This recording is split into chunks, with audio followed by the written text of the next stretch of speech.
Ang buhay ay puno ng magagandang pagkakataon, mga hamon at kung minsan may mga sitwasyon na hindi na natin makayanan.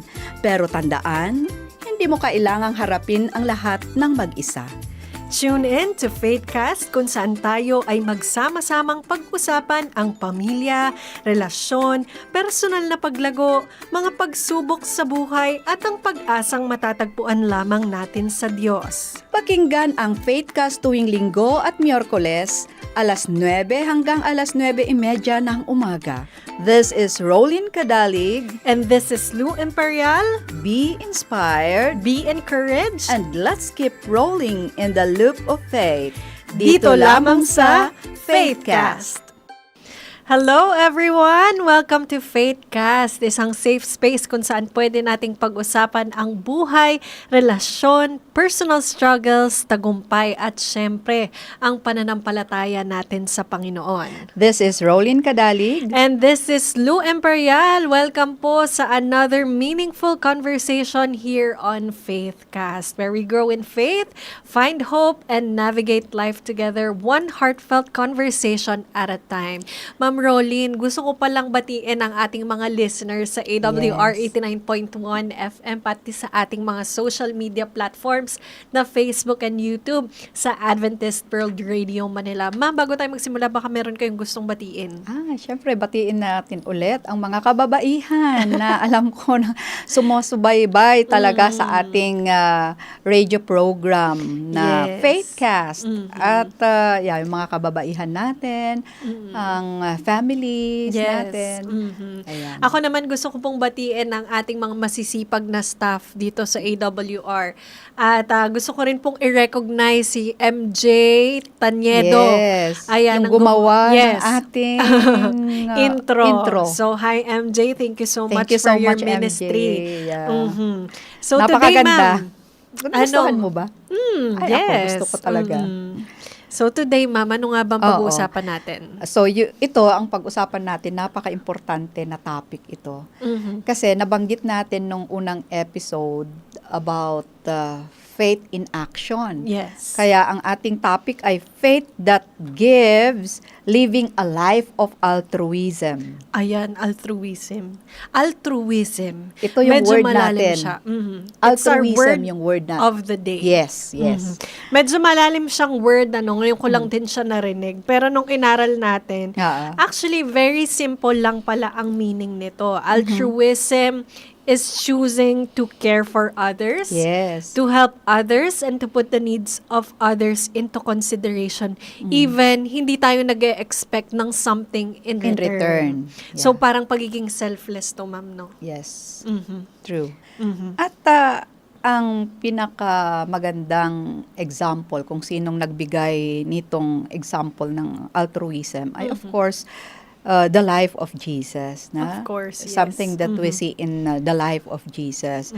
Kasi si Jesus, he gave his life, he gave his time, he gave his attention, yung compassion niya, alam naman natin na how he gave his services. Yes. At makikita natin mamaya kung sino yung mga nabigyan niya. He served people talaga and ultimately, of course, he gave his own life for us. Lou. Kaya ang tanong po sa atin, no, sa ating mga tagapakinig, ang tanong po sa atin this episode, ang faith po ba natin, ang ating mga pananampalataya is something that we only believe, or is it something na ibinibigay natin sa ibang tao through the way we live? Ayan, Oo, ma'am. tama. Kasi itong minsan kasi ang ating expression, yung greatest expression of our faith talaga is not what we say about God. It's not what we preach, no, kung ano yung sinasabi natin. But how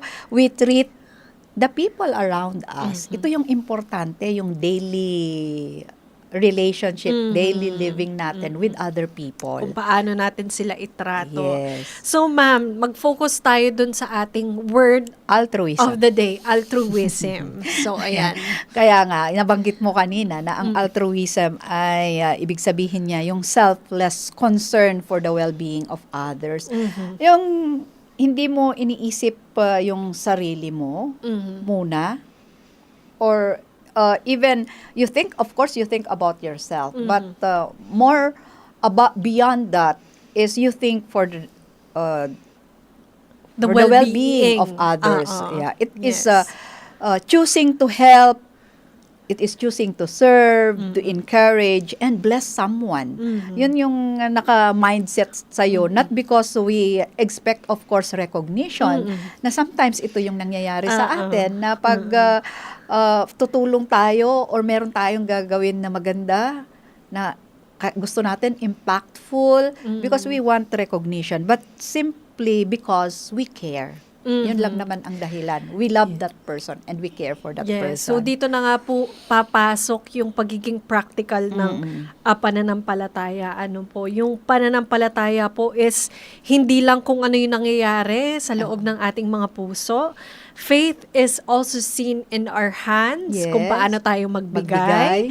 Faith is heard in our words, kung paano tayo magsalita.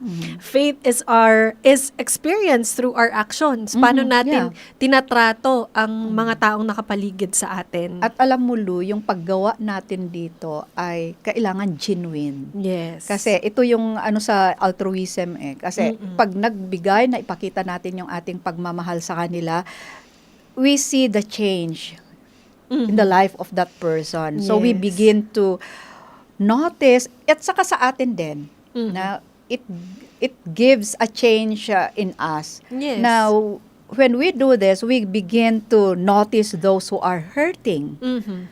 Na minsan, we notice them because they're happy, because they are doing something great at Minsan the day. kasi napapansin lang natin ang mga tao kapag masaya Positive. sila. Pero parang nababypass natin sila pagka tahimik sila.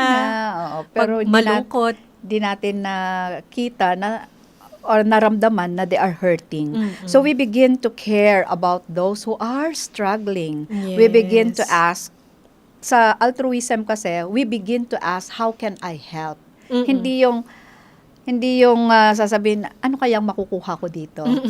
Kasi minsan sa mga buhay natin, parang pag nakita na tayo ng mga tao, bakit ko tutulungan? Ano bang makukuha ko dito sa taong to? Imbes na, ano ba yung pwede kong maitulong sa taong to para mas maging lighter yung burden na dinadala niya. Yes. Napakaganda na yun yung maging mindset natin. Kasi sa mindsetting naman, kailangan talaga natin the mind of Christ in us. Yes. Kasi yung ugali, the attitude of Christ will be our attitude kung yun yung mindset natin. Kaya ayan. So, Lu, napansin mo ba na tayo, as workers, especially mothers, Yes. yan, Mga busy. nanay natin dyan, ay napaka-busy po natin. Ang dami natin pong ginagawa. Sobrang busy natin sa buhay. So, we are busy with our work, at Sa pag pamilya. natapos yung trabaho natin, pag uwi natin, busy din tayo sa ating pamilya because we need to serve them. Busy tayo sa mga ministries. Pareho tayo, Lu, sa ating ginagawa. We are the same in the office. We are in the office na pareho ang mga ministries. Busy with our own problems kasi may personal problems din tayo. And sometimes because we are so focused on our own concerns, ito yung nakakalimutan natin.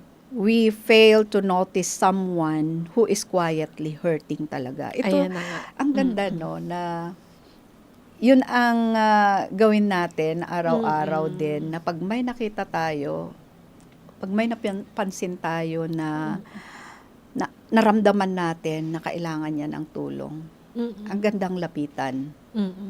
Yes. Totoo yan, ma'am, kasi kung minsan tayo, kung evaluate natin yung mga sarili natin, kailangan ba natin ng big solution? Or kailangan natin ng someone na manonotice tayo, na may pinagdadaanan tayo? Kailangan natin ng taong magtatanong sa atin, kamusta ba talaga tayo? May kailangan ba tayo? O gusto ba nating ipanalangin tayo? So, I remember nga, may isang kakilala po ko, no, isa siyang pastor. Tinanong niya kung pwede bang ipanalangin din natin kahit pastor. So, makikita natin na kahit pastor pa yan, kahit ano pa yan, lahat tayo may pinagdadaanan. So this altruism, magandang i-practice natin to, ma'am, hindi po ba? Manotice natin yung mga taong deep inside may pinagdadaanan. Tama ka, Lu. Minsan nakakalimutan natin ang ating mga leaders. Kasi, sabi natin, mga leaders yan, mga strong ang kanilang pananampalataya, ang faith nila, maganda ang kanilang, alam mo yun, yung relationships nila. Pero hindi natin alam na mga leaders din natin ay marami ding mga challenges. No? Yes. At kailangan din nila na maipanalangin. At pag naipanalangin sila, alam mo yun, it will give them that encouragement, that inspiration to do more for God. Yes. Kaya nakapaka-importante yung sinabi mo na, ayun nga, may nagtanong talaga, no, na pastor siya yun. Yes. Okay. Opo. So, si yun. Jesus, di ba, ma'am? Uh-huh. Very good at noticing people. Yeah, he noticed the blind. He healed the sick. Ano pa? He noticed the lonely. Kaya ito yung mga makita natin na may pinagdadaanan, pinagdadaanan Yes. sa buhay. Opo. Sila yung talagang nanonotice din ng Panginoon. So, He noticed those, yung mga tao na hindi nanonotice ng society. Yes. Kaya sa atin pong mga listeners dyan, no, the first question na pwede nating itanong sa ating mga sarili, sino nga ba yung isang tao na pwede nating kailangan nating manotice sa araw na to? Or, Mabigyan ng atensyon. Yes, mabigyan ng atensyon. Yes, so mag-reflect tayo dun sa, meron bang isang tao na nasasaktan quietly? Baka ito na rin yung pagkakataon na ginagamit ng Panginoon, no? Para mabigyan natin ng atensyon yung taong yun. At matanong natin, ano bang pwede kong magawa? Pwede ba kitang maipag-pray? Di ba, ma'am? Tama yun. Dito, maganda rin, Luna, bigyan natin sila ng example sa Bible. Sino ba yung magandang sa altruism? Alam ko, ang pinaka siguro na example natin, na story na mabalikan natin ay si Ruth, right? Yes. Si Ruth ay isang example of altruism, yung story niya. Kasi si Ruth ay, siya yung may dahilan na, kumbaga, na iiwanan niya yung mother-in-law niya. Kasi namatayan na siya. At hindi niya alam kung saan siya, ano yung future niya. Kasi kung ifa-follow niya yung mother-in-law niya, wala naman, mag-isa na rin siya. So, wala siyang makukuha ba? Wala na siyang advantage or benefit na makukuha sa mother-in-law niya. At alam natin na lost niya yung husband niya, wala na, uncertain yung future. So, siguro pwede niyang pipiliin na lang yung easier path. Yung mas madali. Pero si Ruth ay, she chose to stay with Naomi. Yes, ma'am. Nako, parang maraming makaka-relate sa atin dito, no, ng mga kababaihan, kung paano magmahal na talagang over the moon, kahit nasasaktan ka na, pipiliin mo pa rin yung mga taong yon na mahal talaga natin. So, at sa atin po mga listeners, kung kayo po ay nakaka-relate, nabe-bless sa pinag-uusapan po natin, o gusto po namin kayong maringgan yung mga reflection nyo, pwede nyo po yung i-comment sa ating comment section, sa ating Facebook page na Adventist World Radio Manila, o di kaya isend sa 0918-944-7891. 0918-944-7891. Ayan, ma'am, balik tayo doon. Balik tayo kay Ruth. Yes, kasi she chose love over convenience. She chose commitment over comfort. She chose to care for someone else even when it's not easy. Ayan nga yung sinasabi nilang parang ano ba yun? Bulag sa pag-ibig. Kung magkasintahan. Pero siya, pero si Ruth talaga, tingnan mo, mother-in-law niya, no? And at saka dito sa Bible, yung Ruth's famous words na ito ay ginagamit sa mag-asawa. Nung kinasal kami ni Max, ito yung na ano din sa sa vow namin na where you go, I will go. Your people shall be my people and your God, my God. Ibig sabihin talagang she surrendered everything na Yes. to be with Naomi. Kahit saan siya pupunta, kung sino man yung community na kung where she will belong, doon din siya. Yes. So that is more than loyalty. Grabe talaga. Yes. That is faith expressed through love. Ipinakita po niya ang kanyang pananampalataya sa pamamagitan ng pag-ibig. Ruth's faith moved her to give herself for the well-being of another person. Imagine that, being selfless para sa mother-in-law mo na hindi mo naman kadugo. Kadugo. Hindi po ba? Diba? And God used her simple act of faithfulness to become part, maging kasangkot sa mas malaki pang storya. So, anong reflection question natin Ayan. dito sa story ni Ano Ruth? ang pwede nating matutunan dito sa kwento ni Ruth sa pagbibigay niya ng care sa ibang tao kahit even when it takes her convenience, kahit inconvenient na. So, Ano ano kaibigan ang yan. natutunan mo dito doon sa experience ni Ruth na alam mo yon, caring pa rin siya kahit hindi na convenient sa kanya, no? So let's jump naman, ma'am, sa altruism starts with small acts. Yes, ito talaga ang altruism kasi sometimes we think that to make a difference, parang kung gusto mo to make a difference, kailangan gawa ka ng something big or impactful, di ba? Yung talagang malakihan. But what if changing someone's life Sa maliit can na begin paraan lang. with something Small. very small. Kagaya ng ano kaya yung nakakapagbigay ng difference sa buhay ng ibang tao. Yung daily ba, yung practical ba na gagawin natin para magbigay ng katuwaan or happiness and Ng joy, encouragement. encouragement, inspiration Yes. sa ibang tao. Ano ba yung mga simple ways, mga practical ways na pwede natin gawin? It may be a smile, yung pagngiti natin kapag nakakasalubong, a phone call, a text message, panalangin. Huwag nating i-underestimate yan, no? A meal shared with someone who is alone, kahit yung pagkain mo lang kasama ng isang taong mag-isa. And also, yung pakikinig natin sa problema ng iba. Napaka-importante yan. And also, a word of encouragement. Alam niyo po ba meron po akong lesson na naaalala, no, na ang encouragement daw po ang drive natin sa paglago natin sa buhay. Tama. Parang oxygen. Yes, Parang oxygen yan na kung gusto nating lalago, kung gusto nating maalab yung ating buhay, yung pananampalataya natin, kailangan natin ng acts. Ano yan?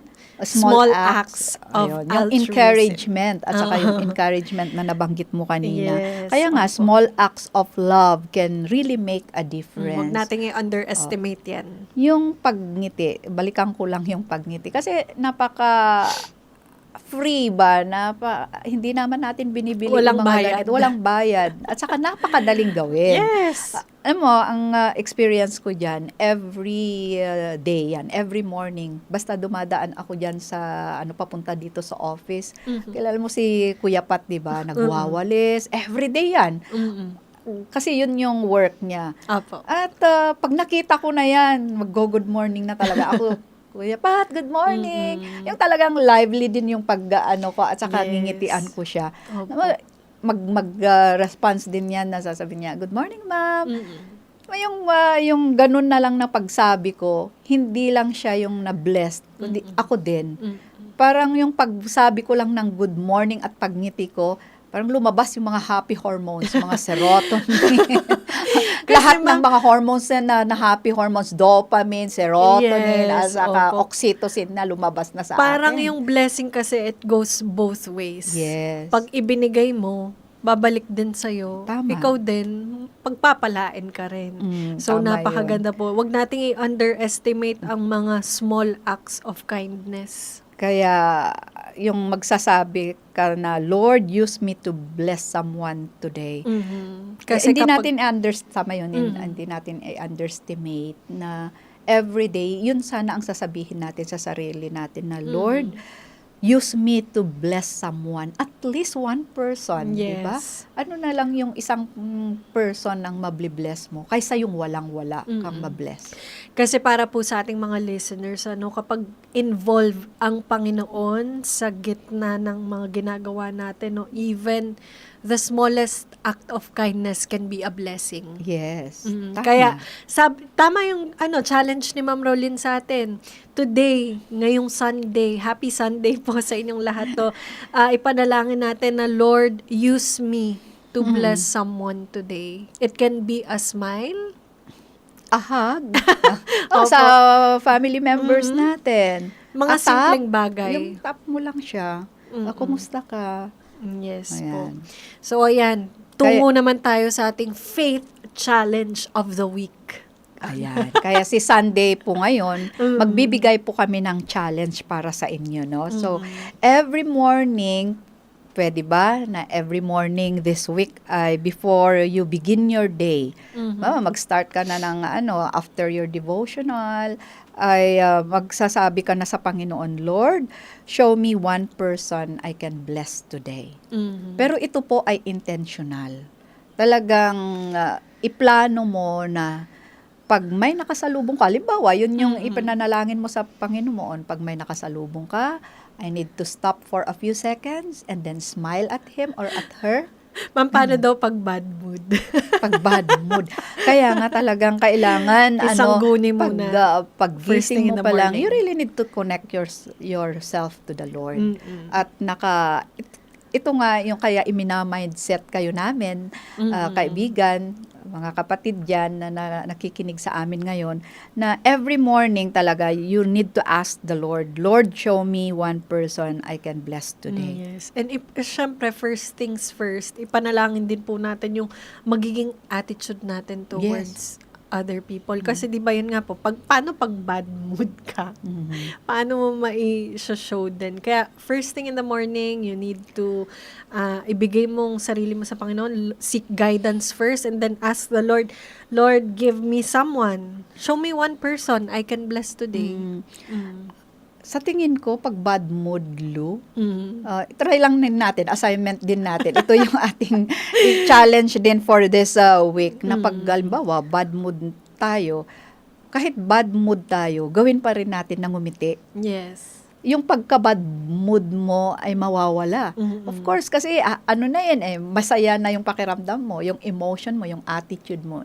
It will turn to a positive one. Yes, that's Kaya right. yun yung blessing. Okay? Kaya pwede natin tong magawa kahit someone in our family, ayan, a friend, katrabaho, ating kapitbahay, someone in the church. The church, yeah. Maganda nga, maaga ka tayo pupunta sa church Opo. para yun yung isipin natin, punta tayo sa church, may kakausapin tayo. After yung pag-uusap natin, then we pray together. Yes. So, Or kahit sa mga stranger, ma'am, sa hindi natin mga kakilala. Ako nga minsan, share ko lang po yung experience ko, no? Kasi ever since nga po nawala yung husband ko, parang naka-experience ako na naiiyak ako sa bus. Pero iniisip ko, what if ibang tao yung umiiyak sa bus na katabi ko? Ano kayang pwede kong gawin? Hindi po ba? So, parang yun yung inisip mo. So, anong nangyari? Wala po, hindi naman ako pinansin. Parang hinayaan lang din akong umiyak ng katabi ko that time. Pero ini-imagine ko, paano kaya kung ibang tao naman yung nandun sa posisyon ko? Ano yung pwede kong magawa? O kung halimbawa, ganun nga, ano yung gagawin mo? Ano ba? Itatap ko siya na it's okay? Or kung open siya na mag-pray kami, why not? Hindi po ba? Or pansinin mo, bigyan mo siya ng attention siguro at later din siya, mag-verbalize na siya, and then you can pray. Actually, sabi nga nila mas mabilis kang mag-open sa strangers. Kasi hindi ka kilala. Yes. Hindi ka ma-judge kasi wala siyang idea about you. Yes. So ito na nga, ma'am, ito yung opportunity sa atin para i-practice ang word of the day natin. Yeah, ang altruism. Kaya tayo, kapatid, kaibigan, let's give our time. Let's give our attention. Let's give encouragement. Yung oxygen for our faith is encouragement. Give kindness, give compassion. At kung ginawa po natin ito, talagang magkakaroon po tayo ng difference. Hindi natin iskoran na kung ano yung mga lahat-lahat ng ginawa Huwag na natin. nating ilagay yan sa record book natin na, Yes. uy, ito, ginawan ko ng ano to. Oo. We don't keep score kung gusto natin talagang i-practice itong altruism. At saka Yan. maging lifestyle na natin yun. Yes. Pag palagi natin ginagawa. Because we give, not because we are trying to earn God's love. Hindi tayo nagbibigay para ma-earn ang favor ng Panginoon sa atin. Ano? We give because God has already given His love to us. Nauna na tayong mahalin ng Yes. Panginoon bago tayo magmahal sa Kanya. Kaya siya talaga ang good example natin. Mhm. Kaya Yes. knowing more about Jesus will really help us to be this person na karoon tayo itong altruism na ito. Basta tingnan lang natin si Jesus, magagawa din natin ito. Kaya Yes. friends, altruism is more than simply being a nice person. Hindi ka lang yung nice na parang kaya mo ginagawa ito kasi para makita ka na nice person. But it is a lifestyle. Yes. Yeah. It is choosing to see beyond ourselves. Ayan. Tandaan po natin, altruism is love with hands and feet. It is faith that moves, Yes. faith that serves, faith that gives. So, and when our faith begins to look like the selfless love of Jesus, people can see something beautiful. Ayan. They see Christ through us. Ayan. Kaya this week, ma'am, let's not only ask, ano ba yung pwedeng gawin ng Panginoon para sa akin? But let us also ask, Panginoon, ano ba yung pwede mong gawin sa akin na pwede akong maging pagpapala sa iba? Hindi Ikaw po yung ba? maging instrument Instrumento. of blessing to others. Ayan. Napakaganda. Napakabilis ng Yeah. oras, ma'am. Napakaganda itong one word lang ha, itong Opo. word of the day natin. Altruism. Altruism. Ayan. Salamat sa pagsama sa amin ngayong umaga dito sa Faithcast. When faith is lived, hope is shared, and lives are touched by God's love. Ayan, we pray na sa pinag-usapan po natin ngayong umaga ay mareremind tayo na ang ating pong mga pananampalataya is not meant to stay inside our heart. It is meant to overflow into the lives of others. This is Rolin Cadalig. And this is New Imperial. Kita-kita tayo sa Wednesday. Patuloy tayong magtiwala, maglingkod, at magbigay. At tandaan natin, faith that is real is faith that gives. Let's keep rolling in the loop of faith. Dito lamang sa Faithcast. Faithcast. Ang buhay ay puno ng magagandang pagkakataon, mga hamon at kung minsan may mga sitwasyon na hindi na natin makayanan. Pero tandaan, hindi mo kailangang harapin ang lahat ng mag-isa. Tune in to Faithcast kung saan tayo ay magsama-samang pag-usapan ang pamilya, relasyon, personal na paglago, mga pagsubok sa buhay at ang pag-asang matatagpuan lamang natin sa Diyos. Pakinggan ang Faithcast tuwing Linggo at Miyerkules, alas 9 hanggang alas 9:30 ng umaga. This is Rolin Cadalig. And this is Lou Imperial. Be inspired Be encouraged. and let's keep rolling in the loop of faith. Dito lamang sa Faithcast.